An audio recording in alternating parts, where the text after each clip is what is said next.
uno de los asuntos públicos más relevantes de este año ha sido la propuesta de reforma al Código Civil. Esto es un proyecto enormemente polémico que se ha estado discutiendo en los últimos meses y por eso va a ser el tema de esta noche en Asuntos Públicos. Silvia, Mabel, primero parecía que el proyecto iba a tener un trámite rápido, ahora sabemos que se tratará a partir de marzo en el Congreso, de modo que a partir de ahora se vuelve a abrir una etapa de debate importante sobre este proyecto. Sí, en realidad cuando se presumía que iba a tener una sanción rápida era porque el proyecto que está en debate había sido producto de distintos estudios, investigaciones, análisis y confluencia de juristas renombrados, con lo cual parecía que cada uno de los artículos había pasado por un proceso de intensa revisión y de llegar a las síntesis jurídicas que parecían más apropiadas para cada uno de estos ejes. Lo que es cierto es que no, como es un proyecto que tiene una gravitación tan importante con distintos aspectos, no parece poco sensato que sea sometido a una discusión. Lo que parece poco sensato, los parches que ya empezaron a aparecer ahora, ¿no? Sí. Da la impresión, Mabel, justamente que todos los actores que intervinieron en la confección del proyecto están verdaderamente insatisfechos. Claro. ¿Qué pasó? ¿A quién benefician estos cambios? El tema es que cuando se empezaron a tironear de distintos aspectos que tienen que ver con intereses más sectoriales o intereses, en este caso confesionales, porque uno de los ejes fundamentales de la transformación por la cual no están de acuerdo ni los juristas ni los sectores que están involucrados más directamente en este tema, tiene que ver con la idea de cuándo empieza la vida, y que es un viejo tema de la Iglesia, y bueno, algo que había sido resuelto en función de los criterios científicos más avanzados y más consensuados, comités de ética, y esto vuelve todo para atrás, aparentemente en una decisión de modificar, sacando descuartizadamente artículos, ¿no? Esto es uno de los temas más preocupantes. Bueno, para hablar de este tema está con nosotros hoy Osvaldo Ortemer, abogado especialista en Derecho de Familia. Hola, gracias por acompañarnos. Otra vez que nos acompaña nuevamente, porque con él estuvimos hablando en su momento cuando recién apareció el proyecto, lo consultamos a Osvaldo y hoy a un tiempo ya largo vista a conversar. ¿Y qué cambió, si es que cambió algo desde la primera vez que hablamos hace ya por lo menos 6 meses de esto? Bueno, el cambio que conozco es el que salió en los diarios, que es que el embrión sería considerado persona, por la información que tengo. Y esto sería una aberración jurídica, porque no se lo podría descongelar, porque sería asesinar. Es decir, un embrión tendría que estar de por vida hasta que sea implantado. Es decir, en la concepción de que el comienzo de la vida no es cuando el embrión se instala en el útero materno, como dice el actual Código Civil, sino, es decir, el actual Código Civil dice la concepción, sino cuando se consolida el embrión, es decir, cuando se unen los dos gametos, el semen y el óvulo, ahí es considerado, si es considerado persona, ahí, es decir, no se puede descongelar, porque sería un crimen. Con lo cual, ¿qué incidencia tiene esto en los tratamientos de fertilización? Bueno, todavía no está aprobado y espero que esto se revoque, que vuelva a la antigua concepción. La antigua concepción decía que el comienzo de la vida de la persona es cuando el embrión es implantado en el útero materno, claro, que es lo que dice el actual Código Civil, que ya es una cosa, digamos, hay otras legislaciones que consideran que la persona, el concepto de persona es posterior al momento de la concepción. El nuestro, manteniendo el sistema anterior, en este momento sería un avance, porque la concepción, la modificación que se hizo, es antes de la implantación en el útero.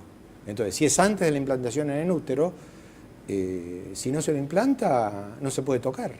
Bueno, claro, porque el tema de plantearse que la vida comienza en el momento de la concepción supone toda una protección a la posibilidad de que exista aborto legal, porque cuándo se considera la vida y quién dispone de esa vida.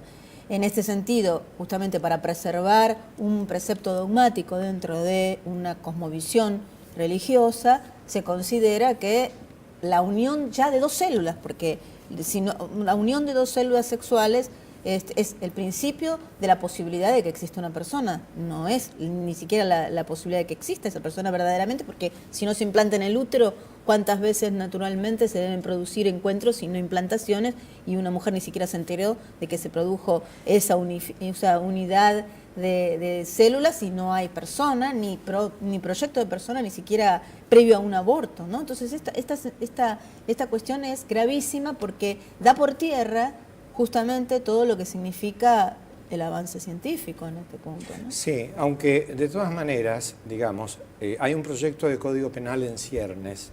Le encomendaron a varios juristas de diferentes orientaciones, uno de ellos Zaffaroni, otro Gil Lavedra, son diferentes concepciones, y se puede contemplar la despenalización del aborto, es decir, que no figure el aborto en el Código Penal, o bien que figure, es permitido hasta tanto tiempo. En ese caso, si el Código Penal sale después, modificaría el concepto de persona del Código Civil.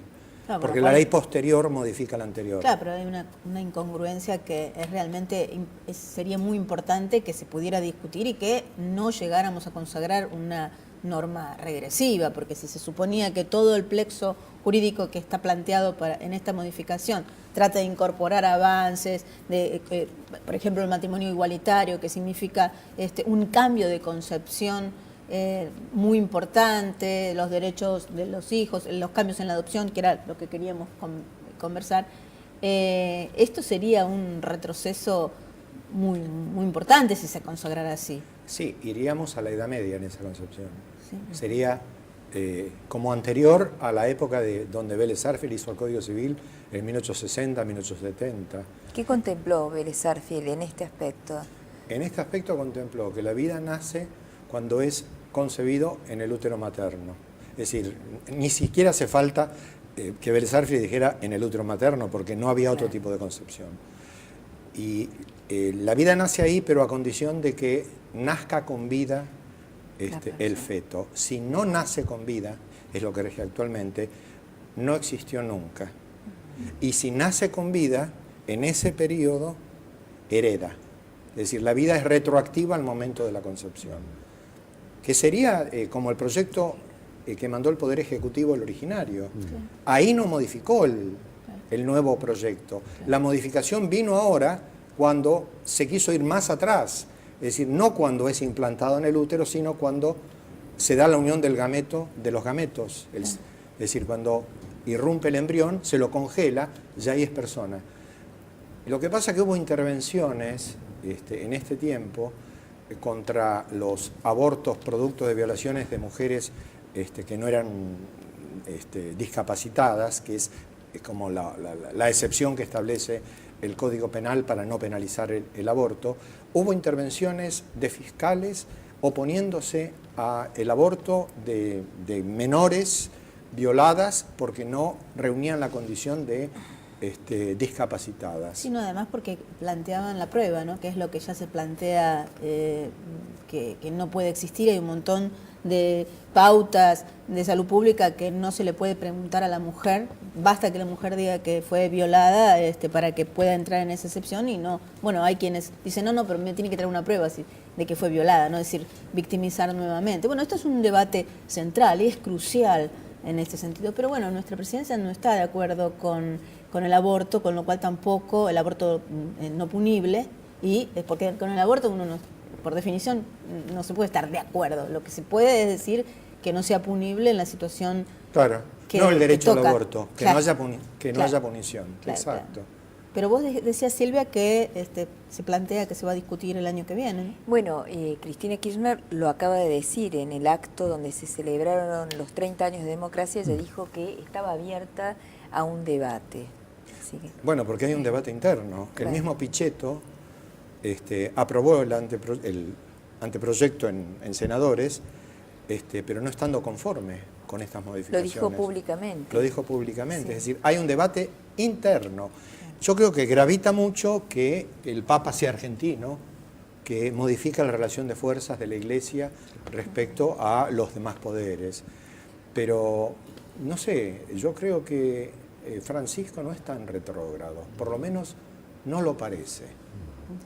Bueno, en el bloque que viene vamos a repasar algunos puntos de lo que sí es muy probable que cambie con la nueva ley que habrá en algún momento del año que viene en cuanto a pareja, adopción y herencia, y le vamos a preguntar sobre eso a nuestro invitado. Ya volvemos.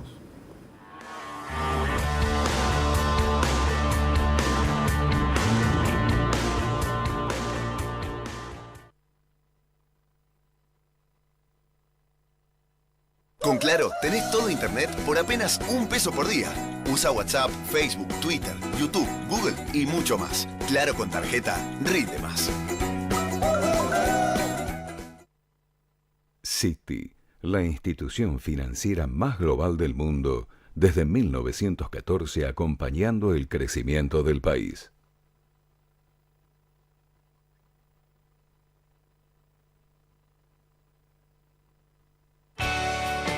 Auspicia este programa Banco Galicia, cada día más.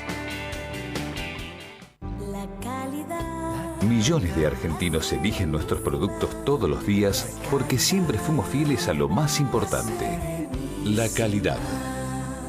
La Serenísima, la verdad láctea. En Telefónica, creemos que cuando transitamos el mismo camino, unimos fuerzas y logramos construir juntos un futuro mejor para vos y para toda la sociedad. Telefónica. En Toyota creamos nuestra nueva reserva ecológica en la planta de Zárate. Un compromiso ambiental con la naturaleza, un compromiso con vos. Toyota, líder mundial en movilidad sustentable. De Musimundo, llévate todo eso que te falta, todos los días, con las tarjetas de crédito de todos los bancos. Aprovechá 24 y 18 cuotas sin interés en productos seleccionados. O llévate el producto que querés en 12 cuotas sin interés. Musimundo, parte de tu mundo. Cuando tu plan de salud está pensado desde la prevención, tu cobertura se multiplica. Por eso, si lo pensás, OSDEPIM es la mejor opción para vos y tu familia. Plan de Salud PYME te protege. Encontrá un plan a tu medida llamando al 0800-288-8432 o en nuestra web. OSDEPIM, la obra social empresaria.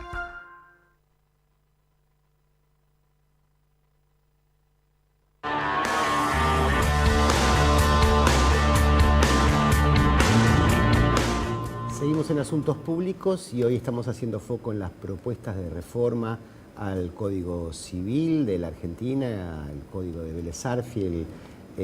Estábamos preguntándole a nuestro invitado Osvaldo Ortenberg, abogado especializado en familia. La pregunta que había quedado era, bueno, de lo que sí hay consenso aparentemente en cambiar del viejo código en materia de familia, de adopción, de pareja. ¿Qué es lo que va a traer a la vida cotidiana de la gente? ¿Qué cambios los cambios más importantes que puede haber en la vida de las familias y de la gente a raíz de si se llegan a implementar estos cambios? Yo veo 3 cambios muy importantes. Uno, el lugar de la mujer, que el apellido de los hijos puede ser el de la mamá o el del papá. Y si no se ponen de acuerdo, va a sorteo, se tira la moneda, ¿no? Otro de los acuerdos es que deja de ser un régimen único patrimonial del matrimonio el de los bienes gananciales. Son 3 sistemas. Uno, el viejo. Otro, los bienes que cada uno adquiere son de cada uno. No hay distribución de lo que uno gana durante el matrimonio y de lo que el otro gana respecto al matrimonio. Y el tercero es, se pueden hacer convenciones, por ejemplo, previendo una separación, establecer algunas pautas que después el juez podrá revisar, es decir, que el juez después va a revisar, ¿no? Por ejemplo, quién se queda con la casa para el caso de que haya separación, quién va a tener la tenencia para el caso de que haya separación. Todo esto sujeto a revisación, no solo del juez, sino del defensor de menores. Y es una novedad que a nosotros nos conmueve porque hubo escándalos. Hace poco un jugador uruguayo se quiso casar con una modelo argentina, y en Uruguay lo normal es patrimonios separados. Y ella puso el grito en el cielo, el interés, y esto en Uruguay es normal porque hace, no sé si un siglo o algo menos, que tienen este sistema y es por el que opta todo el mundo. Doctor, ahora en el caso, supongamos, de los bienes gananciales, ¿eso va a regir para los nuevos matrimonios o aún también para los viejos? O sea, previo a que se sancione este Código Civil. Los viejos matrimonios, a partir de la ley, pueden cambiar el sistema. Si no lo cambian, tienen el sistema tradicional. Porque la previsión de cambio de sistema está previsto también en el Código. Si uno elige cada cual sus propios bienes y después decir, no, decidimos por la ganancialidad. Lo puede hacer a partir del año, dice el Código. Y otro punto más es que toma las uniones convivenciales, saca la palabra concubinato, que tiene una connotación peyorativa, y establece derechos y obligaciones entre los convivientes o concubinos, ¿no? Donde, digamos, los jueces van a tener que armarse de paciencia, de conocimiento y de preparación, los de familia, porque se multiplica la intervención del juez. El juez puede establecer, por ejemplo, alimentos para uno de los concubinos o establecer que permanezca en el hogar lo que era el hogar convivencial durante tanto tiempo. Pero esto lo tiene que ponderar el juez. Claro, porque hay como una forma de hacer a medida las necesidades de cada familia, cómo se organiza, porque plantear como es ahora son un régimen igual para todos, de cualquier naturaleza que sea el vínculo específico y la familia que se constituya. En cambio, con esto da la posibilidad de generar formas contractuales privadas entre las parejas, los futuros matrimonios. ¿Y esto en qué momento hay que manifestarlo? ¿En el momento del casamiento? Hay que manifestarlo, pero hay que hacerlo antes, ante un escribano. Es decir, tiene que ser una escritura pública. En escritura pública. Y cuando se va a casar, bueno, en el formulario figurará así, tenemos un convenio matrimonial o no tenemos convenio matrimonial. Va a ser como una forma, lo que va a indicar también muchos cambios en los formatos y en las fórmulas de celebración del matrimonio civil. Sí, implica un cambio. Ahora, en cuanto a la forma, es cierto que entramos en la contractualidad, que era a lo que iba el matrimonio, ¿no? Pero el sastre en última instancia va a ser el juez, porque esos contratos los va a ponderar el juez, y si ve que hay una asimetría o algo muy injusto, el juez puede poner su palabra y decir, no, acá hay que compensar de esta manera o de esta otra. Entonces, el juez va a tener que trabajar más y va a tener que tener una preparación más importante. Y tenemos que sacarnos de la cabeza el tema del matrimonio exprés, porque surgió, matrimonio exprés, porque no, desaparecen las causales, incluso... divorcio exprés. El divorcio exprés. Porque incluso la causal de fidelidad también desaparece, aunque agregó el proyecto el deber de fidelidad, pero no estableció sanciones para la infidelidad, entonces es un deber moral. Entonces, el juez va a tener que intervenir de manera muy activa y cada caso va a ser como la huella digital. Son todos divorcios, pero cada uno va a ser diferente. El juez y el defensor de menores, ¿no? Claro. Ahora, ¿qué pasa con el cambio cultural? Por ejemplo, en tu práctica de abogado de familia, ¿vos ves a la gente firmando estos contratos prenupciales como aparentemente ocurre en Uruguay con mucha frecuencia? ¿O hay cultura de eso en la Argentina? ¿O se puede crecer? ¿O de qué depende? Yo creo que la gente está preparada para eso. No hay todavía cultura porque todavía no lo venimos practicando. Lo que no veo es lo que antes se daban, las defraudaciones del marido hacia la esposa, porque ahora, en general, salvo excepciones, la esposa es productora tanto como el hombre. Pero yo creo que no va a haber problema. Es como la mediación, por ejemplo. La mediación surgió hace 15 años. El Colegio Público de Abogados salió en contra, todos salieron en contra, ¿pero por qué? Porque no estábamos preparados. En este momento, digamos, es como que los abogados se transformaron en negociadores, hacen las cosas más tranquilas. Es decir, se inscribió la cultura de la mediación a través de una ley que después de 15 años está naturalizada en los abogados. Porque el abogado es el transmisor, en definitiva, que le va a decir al cliente, mire, vamos a ver si lo arreglamos en la mediación o no, vamos a meterle... Antes era ganar o perder. Ahora no, ahora se gana más negociando. En su momento, originalmente, los bienes gananciales tenían que ver con un estilo de forma, no solo de pareja, sino de productividad de la sociedad, donde la mujer se quedaba en su casa y el que trabajaba era el varón, por una división social, cultural muy arraigada, en la medida en que la mujer en los últimos 50 años ha venido cada vez ocupando más posiciones en el trabajo, incluso en los sectores populares donde a veces es la mujer la que logra el trabajo y no su marido, y después en todos los sectores medios que se van equilibrando. Eso, plantearse pautas de cómo se gana o no, porque el dinero aparece de otra manera también, ¿no? en la discusión. Por supuesto, la desaparición del sistema patriarcal, que va al galope, va a toda velocidad. Es decir, mujeres presidentas, como la cantidad de mujeres que dirigen los estados como hay ahora, no hubo nunca. Antes era excepción, Golda Meir, o alguna reina en países que aceptaban que las mujeres eran personas, qué sé yo. ¿Y cómo es este proyecto respecto a otros códigos en países de la región? ¿Es un proyecto de avanzada? Yo creo que es un proyecto de avanzada.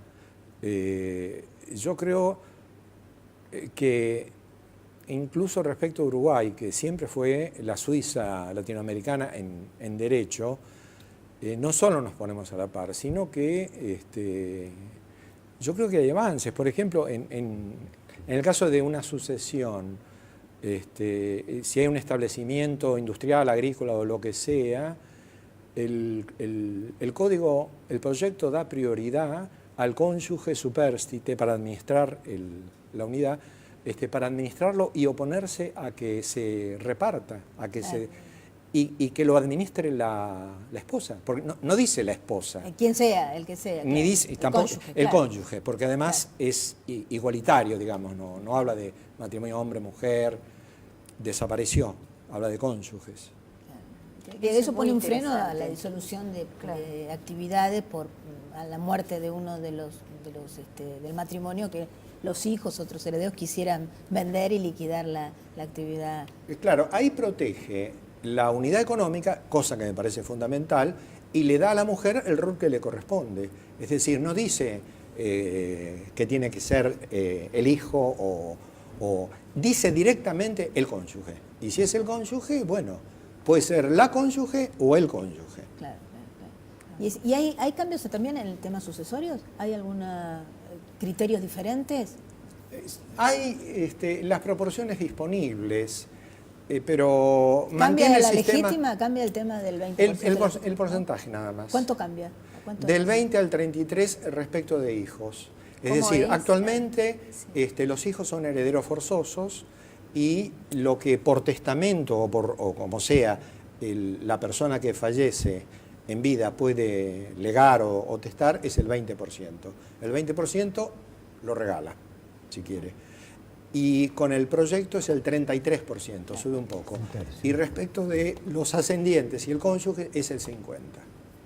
Los ascendientes se puede cambiar, dejar claro. Claro, es decir, aumenta la proporción, pero no dejan de haber herederos forzosos. Claro. El sistema central sigue siendo la herencia legal. Y eso sí entra en vigencia a partir de que es el nuevo código. No se puede, no sé, testamentos anteriores o esos pueden ser reescriptos o... No, los testamentos anteriores, por ejemplo, si disponen de un 20, queda el 20, porque no es obligatorio que sea el 33 o el 20, puede disponerse de un 10. Claro. Pero lo que pasa es que el que hizo el testamento y entra el nuevo código, lo que puede hacer es ampliarlo. Ampliarlo del 20 al 33 e incluso dejo como único heredero universal a mi vecina que me gustaba tanto. El testamento es válido, pero se reduce hasta la porción disponible si hay herederos forzosos. No hay una cultura de testamento en la Argentina, ¿no? Como en Estados Unidos, por ejemplo. No, porque nuestro sistema básico es la herencia forzosa. Por ejemplo, en el caso de Ford, que dejó una fortuna grande, no se sabe que haya dejado un testamento. Que se supone que, cuando hay muchos bienes, por ahí el testamento ayuda a resolver cómo se distribuye la herencia, pero no tenemos esa cultura. Bueno, Bill Gates les deja a sus hijos una parte por testamento, una parte muy acotada. $10 millones. Para que con eso, al revés, le deja una parte, pero el resto piensa destinar a otras cosas, claro. Bueno, los hace millonaritos. Claro. Pero No quiere que sean supermillonarios, Claro. cosa que me Está parece muy muy bien. razonable, que los hijos aprendan a ganarse la vida. Ahora, con 10 millones de dólares no necesitan ganarse la vida. Pueden vivir de renta ellos, sus hijos y sus nietos. Claro, claro. Bueno, salvo que el dólar siga depreciándose. Y depende, gasta mucha plata. Entonces. Sí. El costo de Ser- vida ser depende. Gates Claro. es costoso. Es costoso. En el minuto que nos queda, ¿y esto de dónde viene? Bueno, esto viene del antiguo derecho romano, digamos, esta diferencia con los anglosajones, digamos. En la Viene el derecho. herencia. En general El viene tema el de la derecho herencia, romano. claro. Sí. Que se Pero vienen protegía. las dos figuras, el testamento y la parte legítima. Del derecho romano, en realidad, lo que vendría originariamente es el mayorazgo, ¿no? Que eso con la revolución capitalista se modifica. Y la revolución capitalista con eso consiguió que los grandes terratenientes dejaran de ser grandes terratenientes, porque con cada fallecimiento entraban 10 herederos y se dividía el feudo en 10. Fue la reforma Bueno. agraria que tuvimos en la Claro, Argentina. fue la reforma agraria. Bueno, muchas gracias Osvaldo Ortenberg por estar esta noche con nosotros y a ustedes por acompañarnos. Esto fue Asuntos Públicos.